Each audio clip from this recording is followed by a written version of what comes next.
కూటమి ప్రభుత్వంపై వైసీపీ అధినేత మాజీ సీఎం జగన్ తీవ్ర ఆగ్రహం వ్యక్తం చేశారు. తమ పార్టీ అధికారిక ఫేస్బుక్ పేజీని భారతదేశంలో కనిపించకుండా చేయడం ప్రతిపక్షాలకు అలవాటైందని తెలిపారు.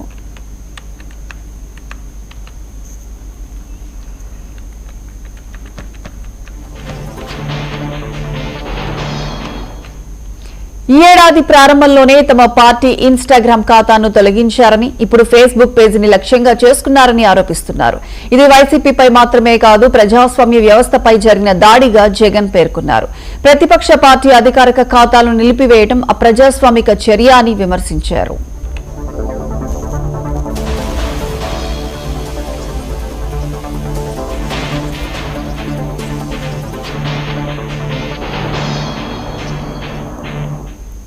అమరావతి రాజధాని ఖర్చులు, డీఎస్సీ ప్రక్రియలో అవకతవకలు, టీటీడీ నెయ్యి టెండర్ల వ్యవహారం వంటి అంశాలపై ఆధారాలతో ప్రభుత్వాన్ని ప్రశ్నిస్తున్నందుకే ఈ చర్యలు జరుగుతున్నాయని జగన్ ఆరోపించారు. ప్రభుత్వ వైఫల్యాలు, అవినీతిని బయటపెడుతున్నందుకునే కక్షపూరితంగా వ్యవహరిస్తున్నారని ఆయన మండిపడ్డారు.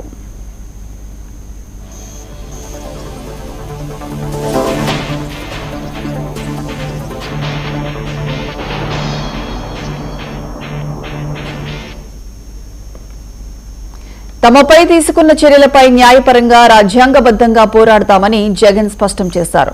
బెదిరింపులు, సెన్సార్షిప్తో తమ గొంతును అణచలేరని ఆయన అన్నారు. ప్రజా సమస్యలపై ప్రభుత్వాన్ని నిలదీయడంలో వెనక్కి తగ్గబోమని తేల్చి చెప్పారు.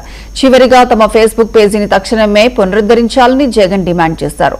ప్రస్తుతం ఈ వ్యవహారం రాష్ట్ర రాజకీయాల్లో మరోసారి తీవ్ర చర్చకు దారితీసింది.